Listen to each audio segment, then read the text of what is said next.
Welcome back, Trailblazers. Before we dive into today's episode, I want to take a moment to talk about a tool that has completely transformed the way I plan and navigate my hikes, AllTrails Plus. As a Trailheads ambassador and the organizer of the Yakima Valley Trekkers, I'm out on the trails a lot. One of my favorite features of AllTrails Plus is the ability to edit and create my own maps. Conditions change, fallen trees, washed out sections, or even a last-minute reroute. And with AllTrails Plus, I can adjust my route on the fly and share it with others so everyone stays informed and safe. AllTrails Plus also gives you offline maps, wrong turn alerts, and 3D trail previews to help you stay on track and make the most of your adventure. And the best part, you can get 30% off an AllTrails Plus membership with my exclusive link in the episode show notes. So whether you're planning your next big trek or just looking for a new trail to explore, AllTrails Plus has you covered. Check it out and let's hit the trail.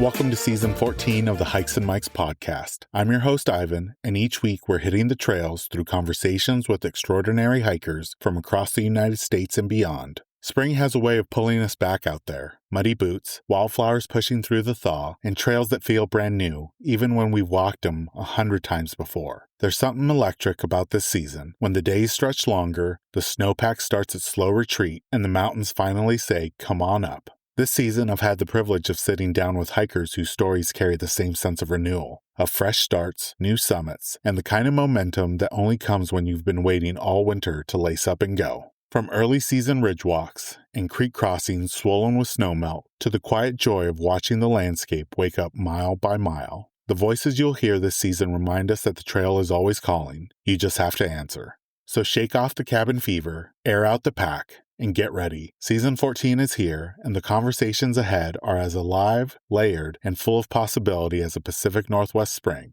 What happens when you strip away the gear, the gadgets, and even the shoes? Barefoot Ken is here to show us. Meet Ken Posner, also known as Barefoot Ken, ultramarathoner, analyst, author, and the man quietly redefining what it means to connect with nature, one shoeless summit at a time. In this episode, Ken traces his journey from Chicago City kid to barefoot adventurer, sharing how a single book, Born to Run, inspired him to ditch his shoes at age 50 and never really look back. We cover it all, how the Catskills Grid became his modern-day pilgrimage, what it took to complete the John Muir Trail barefoot across 3 attempts, and the meaning behind a barefoot summit of a sacred Navajo peak in New Mexico, and why his 1,000 Barefoot Mountains goal is more than just a number. Ken also opens up about his minimalist, stretch the rubber band philosophy, what our hunter-gatherer ancestors can teach us about slowing down on the trail, and the surprisingly honest Appendix C in Chasing the Grid, a full catalog of his lifetime running injuries and what they taught him. Without further ado, let's jump into this episode with our guest, Barefoot Ken.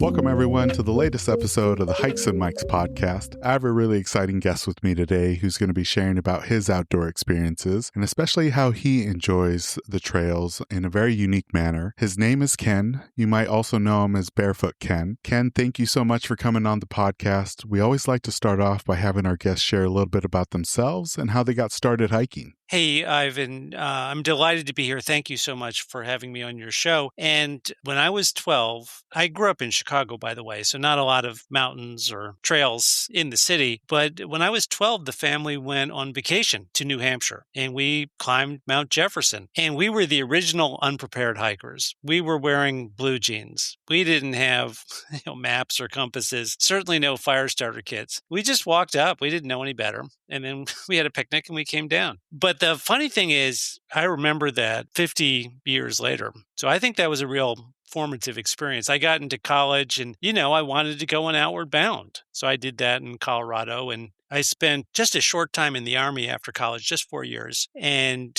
learned a little bit about endurance. as a value from all the rucking and running we did. And then focused on work. And, in my late 30s, I saw people around me starting to get sick.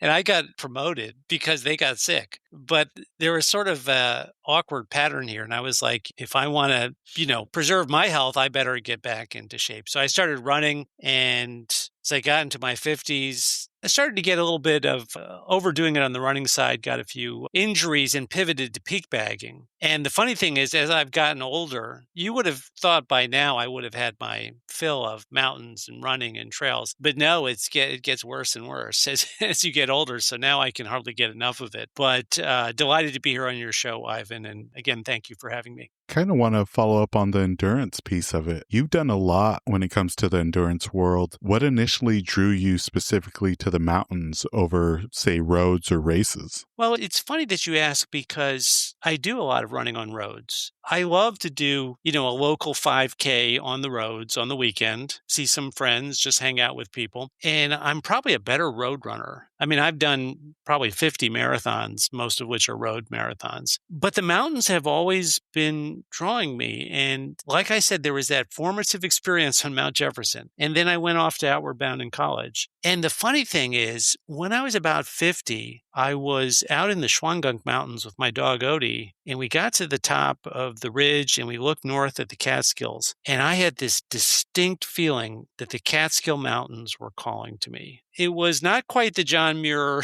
the mountains are calling and I must run. It was more like I felt there must be a radio transmitter out there. And there was some kind of secret code that was being transmitted, and it was unlocking something in me. And I realized all of a sudden that the mountains had been calling my whole life, but it was only at age 50 that I finally heard them, which is pretty bizarre.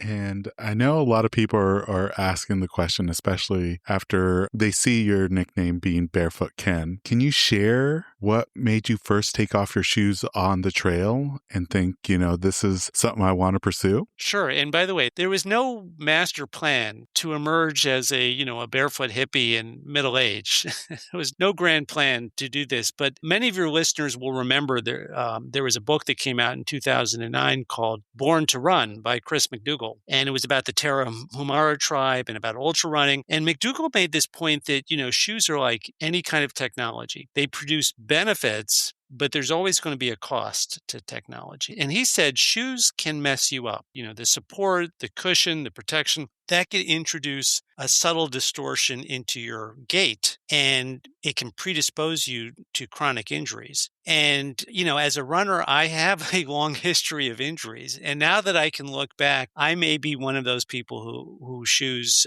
did tend to cause posture problems and alignment problems. And by the way, some people run into their 70s and 80s and 90s and 100s in shoes and have no problem. So it sort of depends on who you are. But I read this book and I was starting to deal with some chronic problems. And I said, just in entirely a spirit of pragmatism, that I should experiment and give it a try. And what I did actually, because I was injured, I didn't really want to go running barefoot. That sounded really hard and painful. I said, I'll just go for a hike. I'll walk up. We were on vacation. I'll walk up this ski slope without shoes. So I did that. And it was sort of a strange experience. And I came back home and did it again. And I very quickly got hooked on it and very quickly lost interest in running and hiking in shoes. It took a few years to transition. To answer your question, that was literally the genesis of the idea. It was Chris McDougall and his book, Born to Run. I didn't get the memo. The memo is, hey, it's just an idea. You're not supposed to actually do it.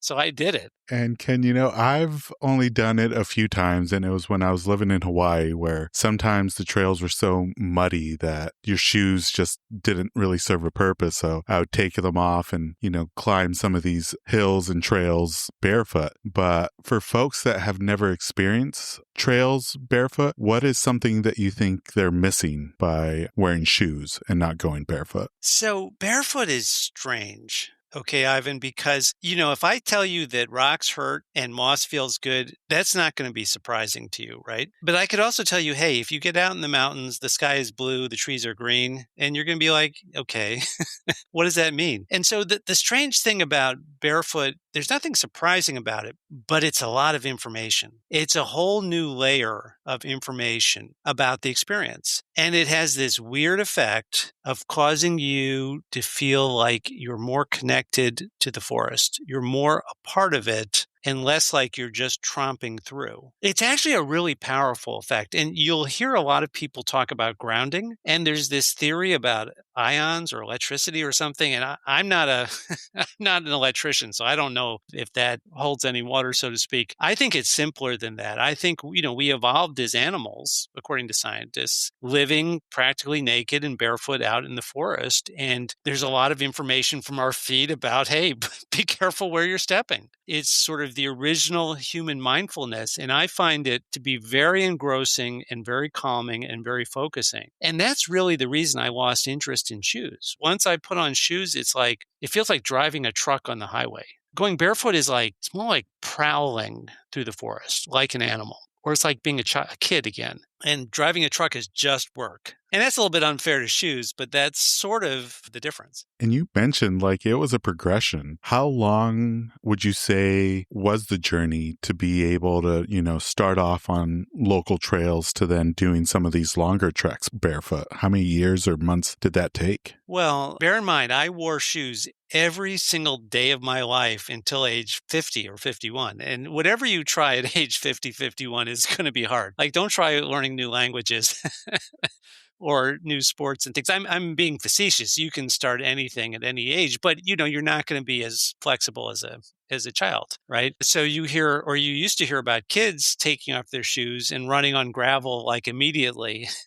And so for me at this age, it's been a little bit of a transition. So in terms of running, I spent 5 years gradually transitioning from conventional shoes to minimalist shoes. And then I would say it took a few years of, cautious, short, barefoot runs before I could start to, race. And then it was a 5K and then a half marathon and then eventually a marathon and some ultras. Now, the nice thing about barefoot hiking, you can sort of just start right now. I don't think it takes as much of a transition. The reason the running does is because running, there's huge impact forces and ligaments and tendons. They don't like to stretch, an extra quarter of an inch or whatever. And barefoot running is subtly different from running in shoes. But barefoot hiking doesn't create the same stresses. So I've led some barefoot workshops where we get young people out and they just take off their shoes. And I'm like, hey, wait for me.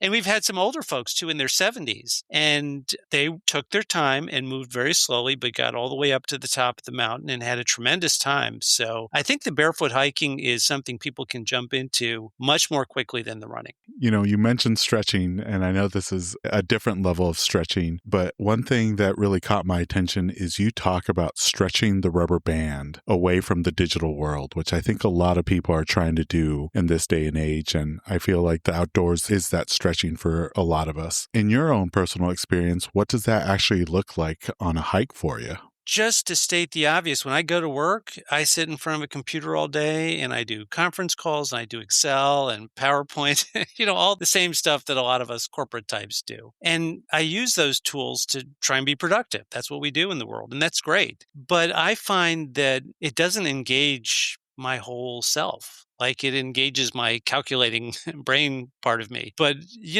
we evolved living in the forest. And there's that whole life that's absent in the office cubicle that's not there in the shopping mall. So for me, when I go outdoors, I like it to be a very natural experience. So it could be a barefoot run, and you could be just on the roads around my house. That's pretty simple. Or it could be a hike, and that's what I did today, by the way. And typically I'll go out barefoot, but with shoes in my pack if I run out of time or if it just gets to be too difficult. I typically go out fasted, so I don't, eat breakfast. I don't carry much water. Now, today I used my navigational app on my phone. Okay, and I use it a lot because I don't like getting lost. But sometimes I'll go out without using the apps, and that's called natural navigation. Now, we're talking off trail. So you're going straight through the forest, no compass, no map, no GPS, And it's a fun thing to do with friends, and you're trying to get up a mountain or get somewhere just by observing. And it's a lot of fun, and you bring the stuff in your pack, so if you get totally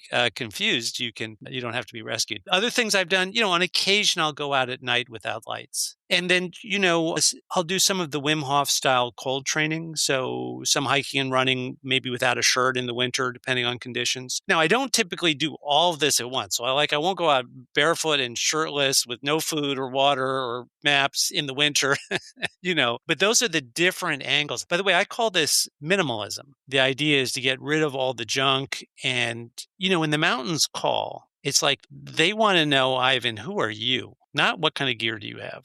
They want to know about your values and your capabilities and your strengths. And so I'm trying to get some of that, call it a little bit more of a raw experience where I learn to, manage myself without as much help from technology. And Ken, one thing that I think a lot of us in the outdoor space, especially at the beginning of the year, they like to set goals. I have my own personal hiking goals for this upcoming year, but one that really captivated me is you set a goal of climbing 1,000 mountains barefoot. Can you share a little bit about what sparked that idea and what your progress is thus far? Yeah, and I've done a bunch of projects in recent years. And this idea, I think it came from a guy who gave me a ride down from the Whitney Portal to Lone Pine when I was on the John Muir Trail and finishing up coming down from Whitney. And he was a mountaineer, and he mentioned that he had a personal goal of climbing 777 mountains. Now, he's a serious mountaineer, so these would be big ones like 14ers and stuff in the Himalayas. And I think he had picked out all these mountains all across the world, and this was his life journey. And that strange idea stuck with me. And, a couple of years ago, I think it was December 23, I was sitting around. It was December. It was cold. It was snowing. I didn't want to go outside. And I was like, well, I did the grid. I've done 100, ultras and marathons. I've done, other projects like the Catskills Trails project. What am I going to do now? And this idea just came to me. And I think it was from this guy. And I went back through my training logs and I started counting up how many barefoot hike climbs I'd already done. And I had to reconcile, a couple of different lists. And, I'm an accountant. I'm sorry to admit that, but I was like, oh, cool. I get to reconcile spreadsheets and get the number really nailed down. And I think it was like 330 barefoot mountains. And I was like, well, I must enjoy doing this if I've done so many.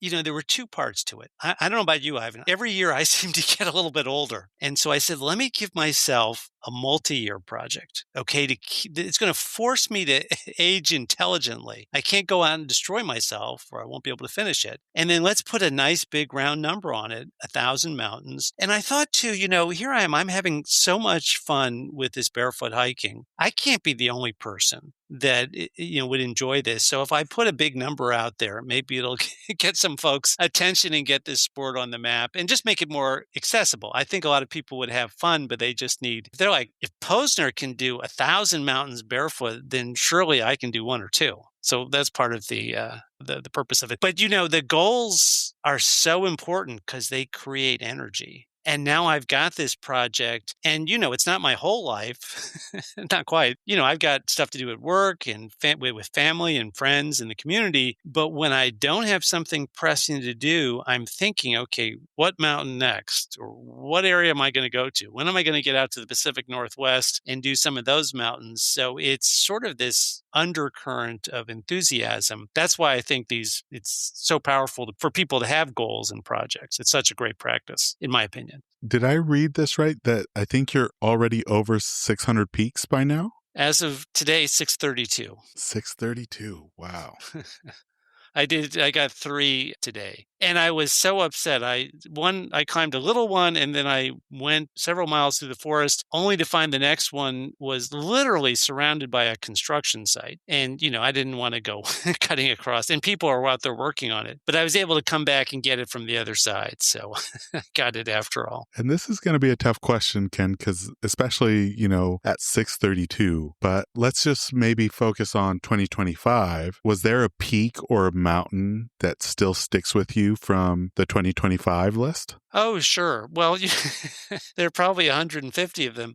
Last year was a busy year. I had fun in so many places. I went out to Tsoodzil, which is also known as Mount Taylor. It's in New Mexico. I had a lot of fun in New Mexico. That's one of the Navajo's sacred peaks. And I'd read a little bit of history. I'd read the memoirs of a Navajo warrior, Gus Big Horse, who had fought in those areas, fought for the creation of the Navajo Nation and the reservation, which was won from the U.S. Army in the 1860s. So it was cool to be out in the area that I had read about. And it was just such a beautiful mountain with pine and fluttering aspen, quaking aspen, and a breeze at the top. And on the way down, it clouded over and there was a single crack of lightning.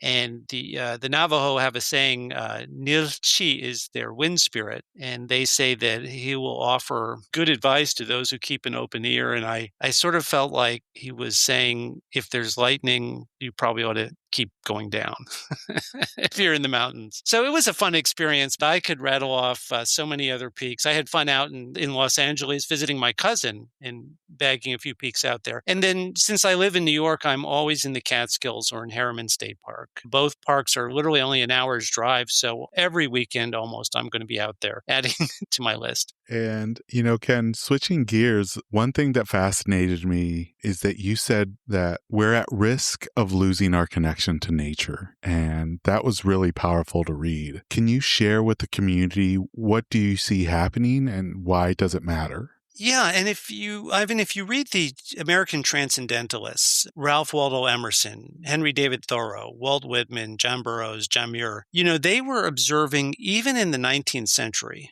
that people were beginning to congregate in towns and villages. The frontier closed in 1892, I think it was, and cities grew and more people were working indoors jobs and life was becoming more sedentary. Now, not like it is today, but they saw it just starting. And Henry David Thoreau coined the term. He said the majority of men live lives of quiet desperation, or at least that's what he thought, or at least you could say that's what he was concerned about. And so the transcendentalists would, I think, equate the disconnection with nature to indoors sedentary living. And I think, today it's just so much worse. We evolved as animals living naked and barefoot in the forest, and we have incredible strength and mindfulness and determination to survive in an outdoors lifestyle. But when you sit indoors all day and you just engage the calculating part of your mind on digital tasks, it's a question, right? What happens?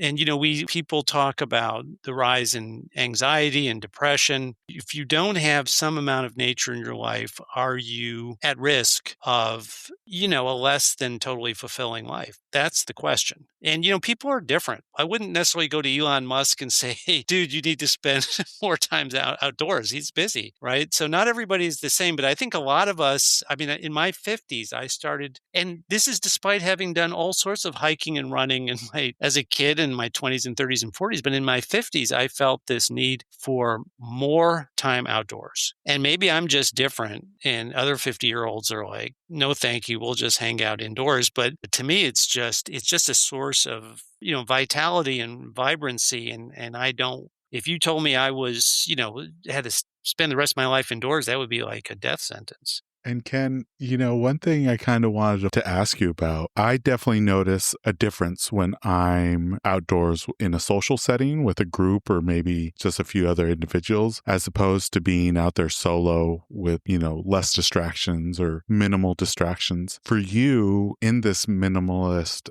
approach with no shoes, minimal gear, are you seeing things that maybe most hikers might not notice or might miss because you are kind of more in tune with nature at a certain level? I think the answer to that is maybe, and it depends on, who you're comparing me to, because I come from a running background, and runners, of course, trail runners, we're just, racing through the terrain and we're paying attention to where we step so we don't trip and fall. So we don't see a lot of things. And when I started going barefoot and, sometimes I'll run on trails, but usually it's very slow. And so I do have more chance to observe the flowers, the plants, the birds, the sky, the views. Now, I pride myself on being able to identify a handful of birds. I went on a on an outing with the John Burroughs Natural History Society, and they're serious bird watchers. I went out with them, and they know their birds. So I would not say that I observe more than they when it comes to birds. But compared to some people, I'm more attuned to the surroundings and not just barreling through. And I will say, too, I think part of that is hiking in a fasted state. When you're full of energy and you're just focused on moving. But when you are a little bit hungry, I think that it causes you to be more observant because, our ancestors were looking for edible foods and animals, as well as paying attention. They didn't have, necessarily the maps and things like that. So they were also paying attention to learning the lay of the land because they needed to find their way around. So, it is interesting. There is a tribe of runner riders or hiker riders. So some of us do like to go out and observe either ourselves or the surroundings, and we're looking for stories. We're looking for meaning. It could be in a pattern in the sky or a new flower, and you take a picture, and when you get home, you look it up and you learn its name. I think we all feel this in different ways. When I began to pull back on the aggressive running and was spending more time going at a slower pace, it sort of opened up for me this whole new realm of observation and learning, which is hard to do when you're running. So at least compared to runners, I have this new side to my practice, if you will. I want to ask, in your opinion, if folks want to get a better connection with the outdoors and nature, they could try barefoot hiking and being barefoot in the outdoors, but are there any other tips or advice that you would give people that want to feel that deeper connection with the outdoors? Yeah, I think the other advice is, there's lots of choices of modalities, barefoot, sandals, shoes, whatever. Connection comes with time and observation. And I was thinking the other day, I was feeling a little bit more connected in the climbing gym. I go to the climbing gym. I'm a beginner. But as I start to learn, how to use my body better, climb with your legs, not your arms and stuff like that. It's funny, but this wall with pieces of plastic, screwed in place, I feel a little bit more connection from going there and getting smarter about how to do it. So that connection to nature is available, but you got to spend the time. And, we become connected to the cities where we live. So we can become connected to anything, but it takes time and observation and thinking about, we're trying to make the place our home. And that's what our ancestors did when they were hunter-gatherers, because they knew everything. They knew hundreds of plants. They knew every single plant, what you could eat, what had medicinal properties, what not to eat, like that mushroom or something. And, they knew their way around without having maps. They knew the animals, right? They paid attention to the weather. So you wouldn't have to ask them about connection because they lived it every day. It was a matter of survival. So we go out there without the same stakes. But I think one of the things I do is I go out there in different ways. And I think this is available to everybody. So I go out to run or to hike. And sometimes I bring my binoculars and look at the birds. And sometimes I take pictures of the flowers. And sometimes, like I was saying, the natural navigation, instead of just following the map or your phone, you study that map beforehand and then you go out and you learn to observe. Like in the Catskills, there's a lot of vegetation and you can find your way around. But it's not like you're going to be triangulating on distant, terrain features. You're going to be seeing clues through little gaps in the leaves. But that's all you need. Like you can tell if you're exactly on the crest of a forested ridge because there's little sparkles of light on either side. And once those sparkles are sort of level, then you're on the crest. You may not be able to see into the valleys, but just the light is enough. Or you're looking for a mountain and it's out there somewhere in that direction. And you might see just a little bit of it through a gap in the leaves. And that's it. That's your clue, but that's all you need. And it's fun. When you learn these things, then you start to feel like this is your home. That's the connection. So for everybody who's wondering, you just spend some time, you open your eyes, you look around, and over time it becomes your home. Now, Ken, I do want to talk about your book, Chasing the Grid. I got a chance to read it, and it tells a really unique story. And for our audience members, can you share what initially drew you to that specific challenge? Yeah, and it was accident. So this was a part in my life where I had sort of like a two-engine airplane. My life was like a two-engine airplane. There was work and there was running. And that's not all that my life was because I had family and friends and other things too, but that's where I got the real energy And at work, we ran out of opportunities and the company was put up for sale. So there was nothing to do. And I had this sensation that if I wanted to step up to the next level in my career, it was going to be really hard and really competitive. So I was starting to run out of energy in work. And then in running, I was beginning to deal with chronic injuries. So running wasn't working for me. So my two engines were both sputtering when I was starting to think about Thoreau's comment about the lives of quiet desperation. And so when I discovered the grid, it was a new project that wasn't going to require running and I could fit it in over time. And it was just sort of randomly the perfect project for me. And I became totally obsessed by it. But it created so much energy. And part of it was, you get to a point in life, and in the old days, people used to go on pilgrimages, or at least some people did. And so the grid ended up being like a pilgrimage for me. It was a chance, I'd gotten to sort of perhaps the middle of my life, and it was a chance to pull back, reconnect with nature, figure out a little bit more about who I was and what was important to me, and then take the energy of nature in the mountains and bring it back to my life and then go on to the next stage of my work, career, etc. So I think pilgrimage is the best word for that project. I've had guests from the East Coast, and I always love the different challenges that are out there on the East Coast, whether it's the New Hampshire 48, the Catskills, the Adirondacks challenges. But it was the first time ever hearing about the Catskills Grid. Can you share with our listeners what exactly the Catskills Grid is and why it takes years of your life to complete it? And so you can do a grid in any mountainous range that has a list of high peaks. And so, for example, and by the way, I've done the Adirondacks and the New Hampshire mountains. I've done the northeastern 111 4,000 footers. So I'm familiar with all of these areas, and you could do a grid in any of them. Since I'm close to the Catskills, that's what I did. In the Catskills, there are 35 high peaks just by convention. And there's a club that you can join once you climb those high peaks and you get a patch and a certificate. The grid takes it to the next level.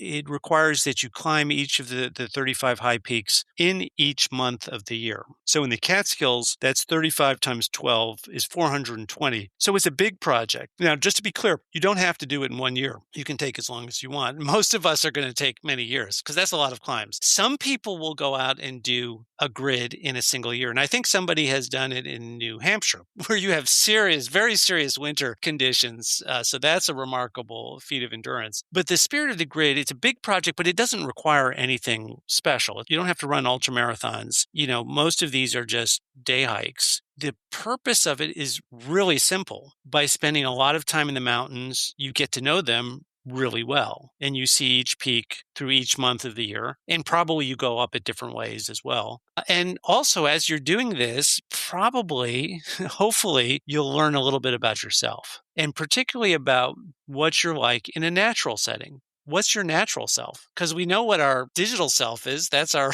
avatar or whatever, your Facebook identity is, right? Or your driver's license or your job description at work. But what are you like as a natural person in the mountains, just trying to move from one point to the other? And what parts and pieces do you discover that maybe you're not aware of when you're drinking your coffee and reading the paper and rushing to work and et cetera? So for me, the grid was a fantastic experience. It was a fantastic pilgrimage, and I came out of it very different because everything we were talking about, the barefoot, the minimalist approach, that mostly all occurred during the time when I was doing the grid. The experience changed me permanently. For the better or the worse, depends. But it was, for that reason, a very powerful experience. I worked with somebody who had run ultras, and one thing that fascinated me about her experience is, you learn something about yourself with each race. And she was describing how you think your threshold of discomfort, but these races kind of push you, and you realize that discomfort level that you thought was there wasn't really the true threshold, that there was actually more. And in your experience with not just ultras, but these mountain pursuits and multi-day efforts, how has your relationship with discomfort evolved? Most of what we're talking about, are training exercises, right? And so we're going out for a run or a hike or a climb or whatever it is to train ourselves and specifically to learn about what is the difference between discomfort and real risk. And I laugh sometimes because, one of the memes you see on the internet is like, don't listen to that inner voice that says, no, you can't. But actually, I do, because sometimes that inner voice is pretty smart, and it's like, no, no, no, no, no, no, don't do that. But what we're trying to do a couple of things, right? Learn about the boundary between discomfort and risk. So, like going shirtless in the winter, it can be a little bit uncomfortable before it turns into hypothermia. Or running barefoot in snow, right? Depending on who you are, you may be able to do that within a certain safety envelope.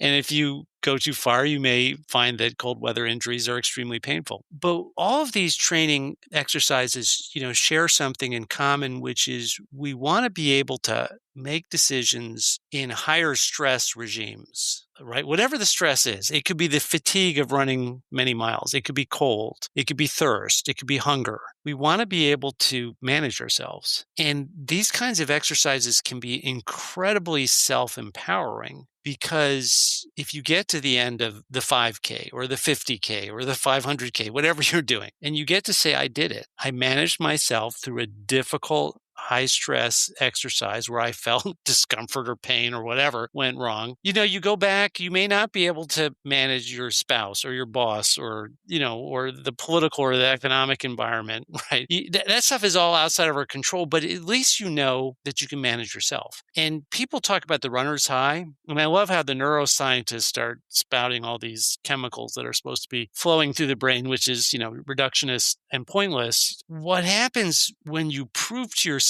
that you can get a hard job done? Suddenly everything in your life is more feasible. Now, it doesn't mean you're going to figure out what to do with your boss or your spouse or whatever, but since you can manage yourself, the odds of success are higher. That's what the real runner's high is. That's when you have confidence and self-empowerment in who you are, and it allows you to go after anything in life, not with guarantees, but with just better odds. And better odds means more energy. So now you're getting yourself into a high energy state of being. And that's what Thoreau was talking about. The life of quiet desperation is a low energy environment. You don't want to be there.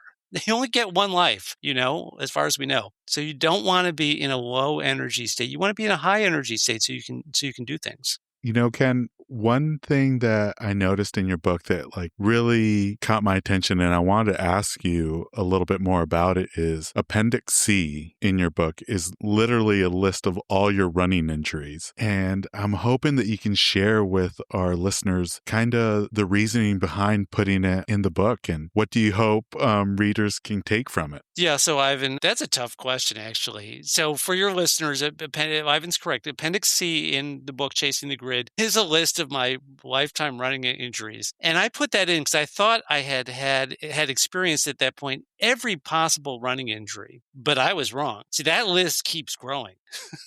Oh my God, I've got some weird ones and some painful ones. I've survived them all and I'm still running. Here's the theme, I think. You go through life and you got to take some risk. And running is a great example of that. Running is moving at a higher risk pace because something is important. You have to get somewhere. You're a hunter, you're a messenger, you're a fighter, or whatever the case is. Or you're a baseball player and you got to get to second base. You got to get somewhere with a sense of purpose, and you're willing to take risk because it's that important. And when we live naturally, I think we do get injured. We have aches and pains. And it's the body's way of saying, hey, back off for a little bit. I want people to know that you can take risk, you can have problems, you can heal. And part of the book is about pivoting, because the book is about getting injured, and which interrupted my running. And I had to pivot to peak bagging and hiking and barefoot. But then I came back. And so I'm back to running, and, maybe pivoting and doing different things. I think the two risks are that, we overdo it because we've got this energy, right? Like, I don't think anybody really runs for, cardio or longevity benefits. We run because we have energy and we want to do something with that energy. If you're too narrow, you can run yourself into the ground. And that's one of the risks of the modern world. You put on shoes, you go faster. You eat gels and drink water and you're full of energy, right? And you run on roads, there's no obstacles. And technology makes it easy to go faster and faster and faster and overdo it. And then you go to the doctors and they give you pills or they give you procedures, and sometimes there's side effects, and sometimes that ends up being the end of your journey. I think the more natural way is to think about running in the mountains where it's going to look like walking, where it can be off trail, where you're hungry, you're not going as fast. You've got to be more mindful about what you're doing. And the aches and pains, that you develop, you can overcome them the natural way, which is just being patient and letting them heal. So, and maybe I'm just more prone to injuries, even going back to when I was a kid. So maybe it's just my battle scars. I'm a little bit older every year. And I find as I get older, I have more injuries, but typically they're short and I heal and I move on. I think one of the risks is if you don't push yourself, you get to an older age and you start to struggle with injuries, but you don't know how to heal yourself. So I had a karate instructor a long time ago, Mr. Oshima, and he used to say when he was injured, it was a chance for him to learn more about his body. I'm not calling for your listeners to go out and injure themselves, but I'm saying it's really important to understand how your body operates, what the aches and pains mean, when to override them, when to back off. And as you get older, that knowledge and that experience is going to hopefully keep you going when other people don't know what to do when they give up. That's a really great take, Ken. And it never really clicked to me until, the way you described it. But there is a lot of things in this world that's meant to keep you going further, faster, farther in different aspects of life. The one thing that instantly clicked in my mind is there's a reason, energy drinks are a multi-billion-dollar industry because they're made to keep you going when you are sluggish, when you are tired, but there's probably some better alternatives in order to kind of counter that sluggishness or tiredness. And yeah, I'll definitely be thinking about that because you're right. There's a lot of things that are made to keep you going, but maybe the opposite approach is what's needed in slowing down and having that patience. And when you do have an injury, evaluating that injury, because I have torn both my MCLs, and each time it's a growing experience, and the recovery from them makes me, I think, ultimately a stronger hiker from both experiences. Yeah, the only way to prevent injuries 100% is just never to do anything, right? So, and that's not what we want. I'm working on an essay for my Substack, and the idea is that the optimal injury rate is not zero, right? You would not go through life without injuries unless you never did anything. And then you'd get injured anyhow. You'd have chronic problems, right? So once you realize that, hey, I'm going to get injured from time to time. And so let's have that mindset instead of being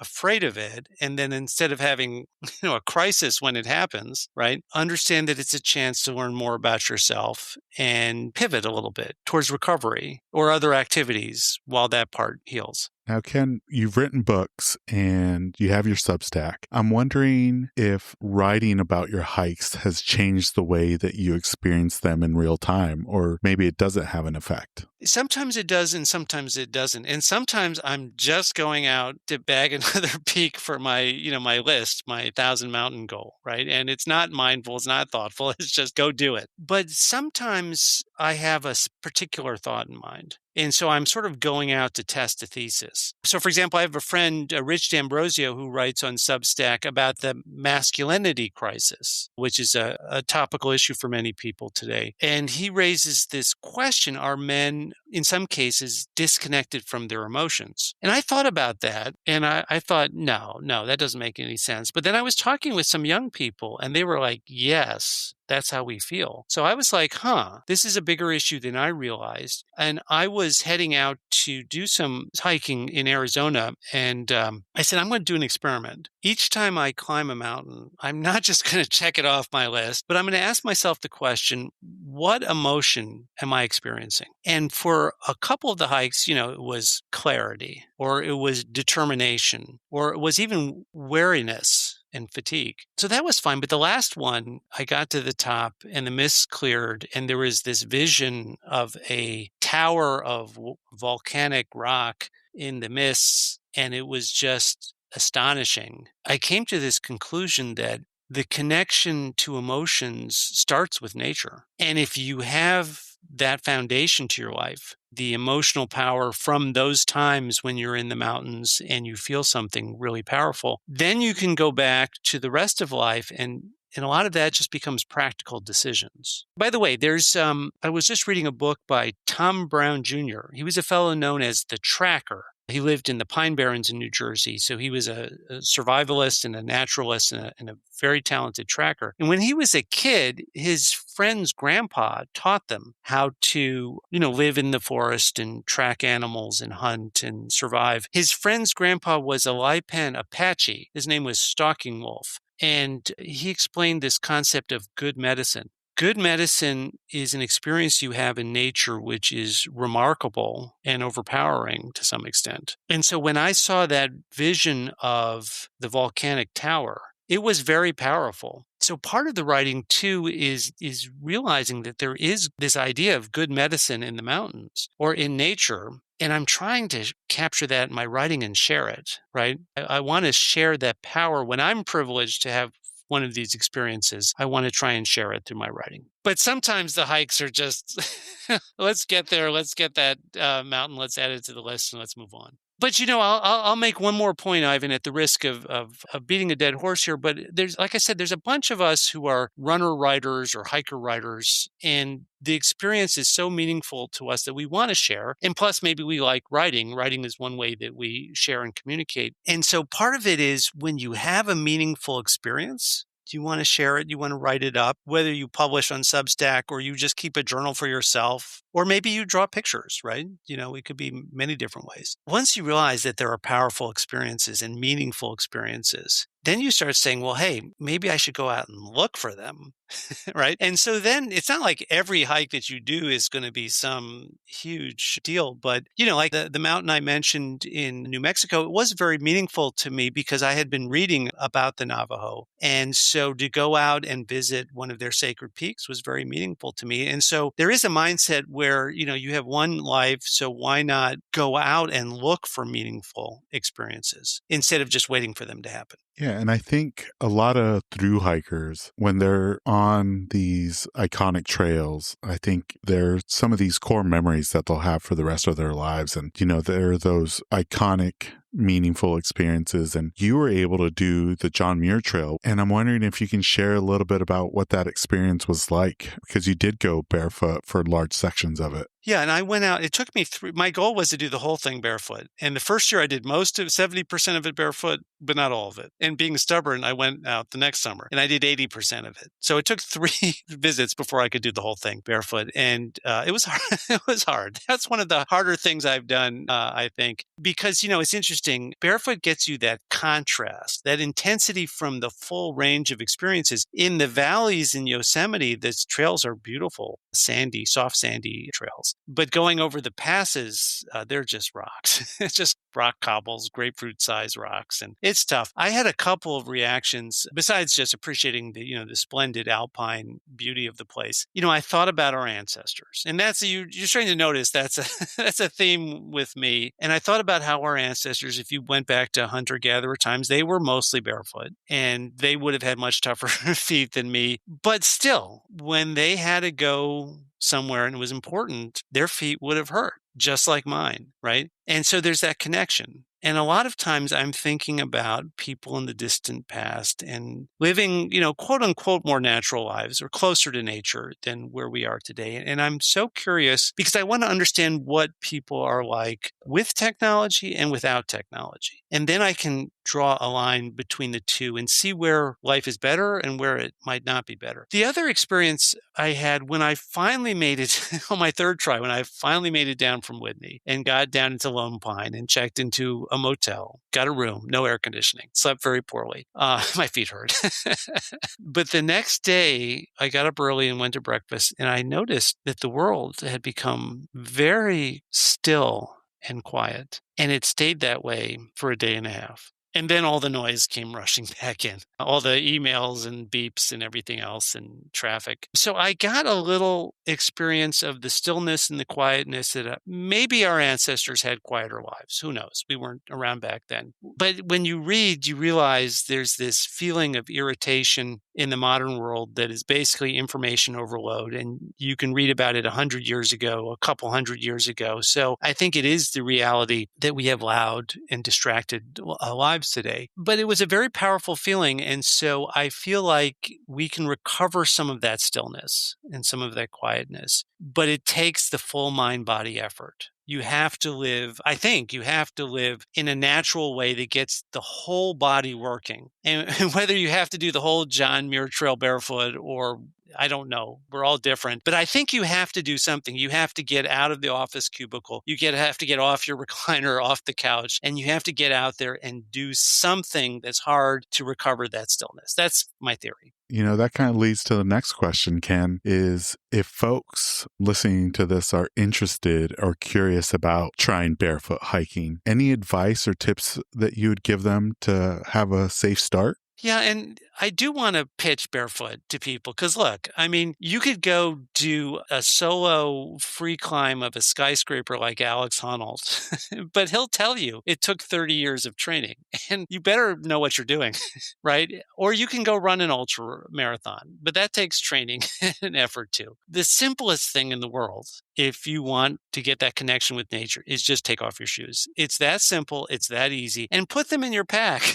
And when you've had enough, you put your shoes back on and you turn yourself back into a super person, right? So really, barefoot running takes a transition. You're asking, as we mentioned earlier, you're asking ligaments and joints and muscles and tendons to do something slightly differently. But barefoot hiking and walking around, I think, is quite easy for people to do. So just bring your shoes in your pack and you've got a good safety plan. And I don't think it's more complicated than that.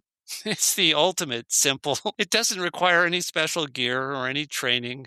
You might, step on something sharp, so bring a Band-Aid if that happens. And by the way, one of the keys to barefoot is you watch where you step. So you don't step on sharp things or nasty things because you watch where you put your feet with every step. Well, that was it, Ken, for the regular questions. These next set of questions are questions that we like to ask all our guests. And I'm wondering, in your own hiking experience, do you have a pre-hike ritual or maybe a first mile mindset that you do frequently when you're hitting the trails? I would say I'm sort of all business. So I think about the operation. Like I said, I had a very short Army career, but they taught us prior planning prevents piss poor performance. And we had very detailed operations orders. And actually, I have in Chasing the Grid, Appendix D, I think it is an operation order I wrote for myself for a hike that I perceived as high risk. So I think the planning and being thoughtful about what you're doing. But the only thing I would say, for that first mile, it's a good chance to well, it's a couple of things. You can say, hey, I got the first mile done, right? And also adjust your gear. You might be too warm or too cold. And then, Ken, you mentioned fasting when you're on some of these experiences. So I'm curious, once you've made it out, what's your go-to post-hike meal or drink?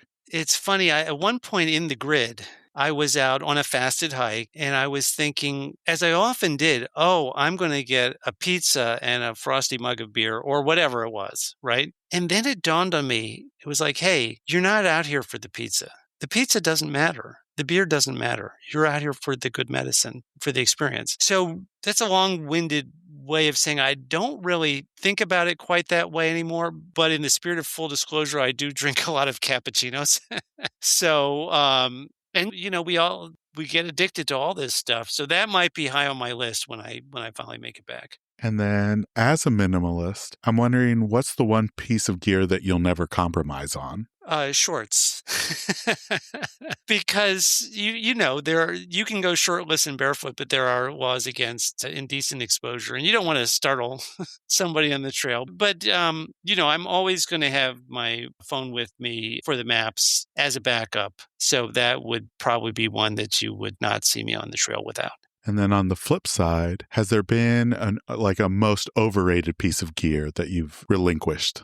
Yeah, trekking poles. I don't use trekking poles much at all. Now, I do carry them. I was coming down from Superstition Peak 5067 outside of Phoenix and stumbled and jackknifed my knee and irritated the meniscus. And that was very painful. And I hobbled on down the rest of that hike. And I thought, having trekking poles is not a bad idea as you get older and to get yourself out. But the thing I don't like about trekking poles, and I know a lot of people love them, but the question is, what do they do to your balance? Because when you go barefoot, you have to have perfect balance. because you can't go rocking back and forth. If you step on a rock once, okay, fine. But you don't want to be rocking back and forth and experiencing the rock multiple times. So you've got to keep your balance. And the trekking poles obviously help, but they become a crutch. I don't like to use them because I feel like I get tense in the upper body and they become a crutch. I will use them sometimes if I'm really struggling. So that would be as a minimalist, the piece I would push back a little bit on. And then the last question, Ken, is, we're recording this in spring 2026. Is there any hiking adventures or goals that you have for the remainder of the year, or anything exciting on the horizon that we should look out for? No.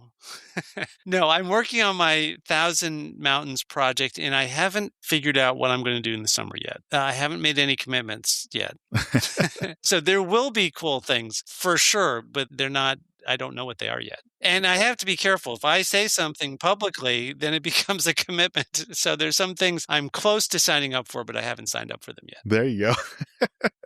Yeah, if you put it out there, it's a commitment. That leads us to the this or that questions, Ken. We like to finish off each episode with a rapid fire this or that questions. They're all hiking or outdoor related. I'm going to give you 2 topics and you just choose which one you prefer out of the 2. You're more than welcome to say both or neither. But the first one is, do you prefer dense forest or wide open views? Well, I love wide open views. In the Northeast, we have a lot of dense forest, and I love it too, but the wide open views are a treat. And, as a mountain specialist, that is, you don't always get a view on the top of a mountain, but I got up to 3 mountains today in Harriman State Park in New York. And there's just a marvelous feeling when you get to that spot and the wind comes rolling in through the forest and you see it out a ways. And, I think in the days before maps and GPS, that's how people learn the lay of the land. And I think that's part of the attraction of being on a mountaintop. So that kind of leads to the next question, which I think you might have already answered, but peak bagging or wandering miles?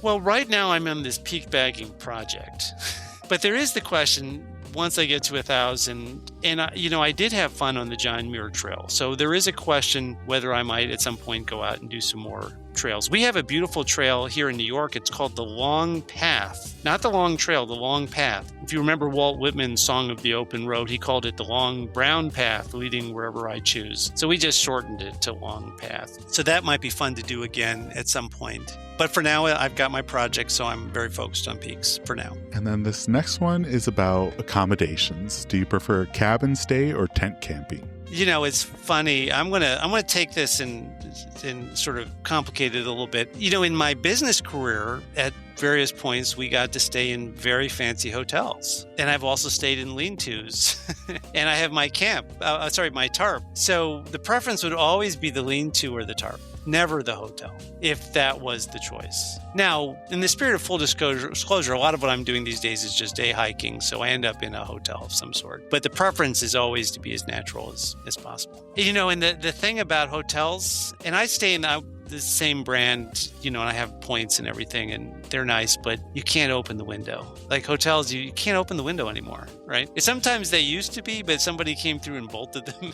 shut. So in a lean-to, you have one side open and you can hear the wind and feel the wind. The wind is very important to me. So that's what I love about, in my bedroom, I have the window all the way open. Summer, fall, spring, and winter. It's so important to get the outdoor air. The next one, Ken, I'm curious, bug bites or blisters? Well, I don't use bug spray except in emergencies. I have this theory that you need bug bites for healthy skin.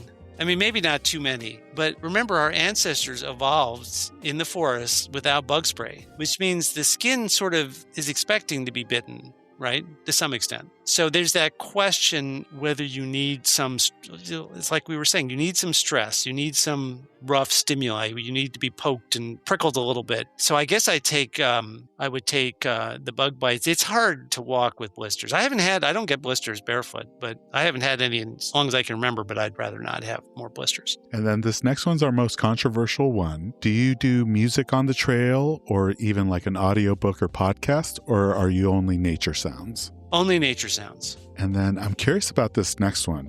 When you do bag a peak, if you had to choose between these two types of conditions, would you choose a windy summit or a cloudy summit? That's an interesting question. I love the wind up to a point. When it gets too strong, I get nervous. I get anxious. So I think I'm with the cloudy summit. It hurts me to say that, but I'm assuming you don't mean a gentle breeze on the summit. You mean, ferocious winds. Yeah. So clouds, please.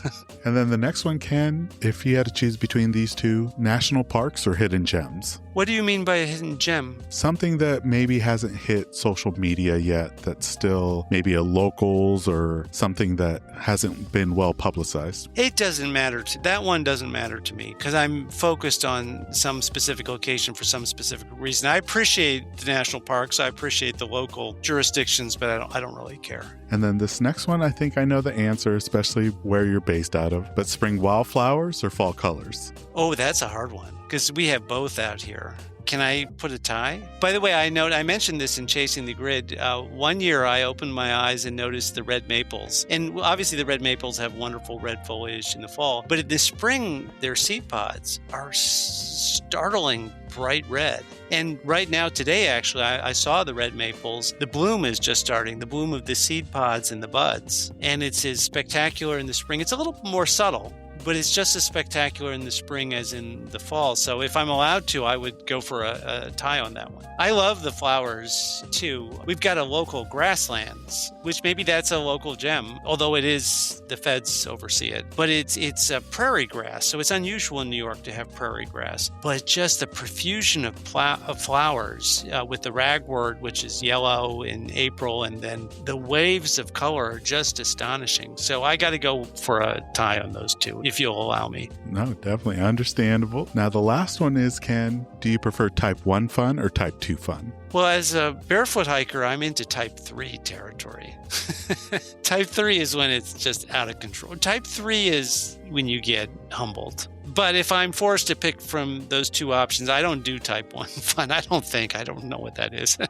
Well, that was it, Ken, for the this or that questions. For folks that want to learn more about your journey and some of the topics that we discussed, where are some of the places they can find you both online and on social media? Well, if you go to www.barefootken.com, you'll find me and links to social media and links to the book Chasing the Grid. So that's where I would send people, and you can find everything from there. And you're welcome. We've got a contact me form. I'd love to, if you have a question or something I can do to help, just fill out that form and I'll get back to you. Awesome, Ken. And we'll be sure to put that link in the episode show notes so people can reach out and learn more. Ken, it has been a blast talking to you and learning about your experience. For our listeners, be sure to check out his book, Chasing the Grid. We'll put a link on where you can find it. Thank you, Ken, for taking the time out of your evening to speak with us. Ivan, you're so welcome, and thank you for having me on your show. And that brings us to the end of this episode alongside Ken. We extend our heartfelt thanks to him for joining us on the podcast. Be sure to check out his new book, Chasing the Grid, now available at local bookstores, Amazon, and major retailers. And for more, be sure to check out the episode show notes. This episode of Hikes and Mics was produced by Jordan Smith. Be sure to follow her adventures on Instagram at jordan.journeys.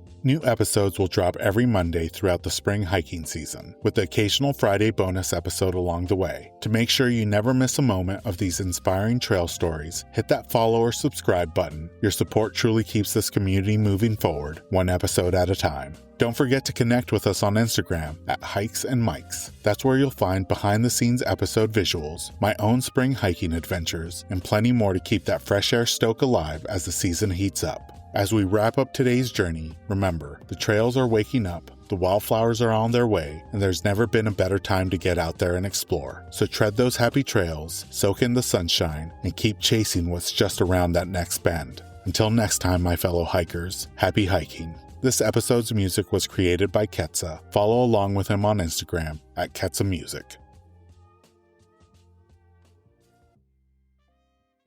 This episode is brought to you by Ursa Minor Outfitters. Folks, I'm absolutely in love with my loon mug. It's handmade, it's an absolute piece of art. Whether it's at the office or at the house, people keep asking to check it out. If you're not a loon fan, they also have other beautiful mugs for wildlife fans of moose, bears, and eagles. They specialize in products highlighting the outdoors and local pride through quality design by local artists. They've even started expanding into items beyond mugs, like apparel, dog accessories, and soon candles and more. They also try to partner and highlight other small businesses, and in some cases, forego profits in lieu of charitable giving to help their community, such as the dog rescue. So check them out, UrsaminerOutfitters.com, and enter promo code HikesMikes10 at checkout to receive 10% off your order. And for our four-legged hiking partners, they also have a portable silicone dog bowl and also a sweet over-the-collar dog bandana. Go check them out, UrsaminerOutfitters.com, and don't forget to enter promo code HikesMikes10 at checkout to receive 10% off your order.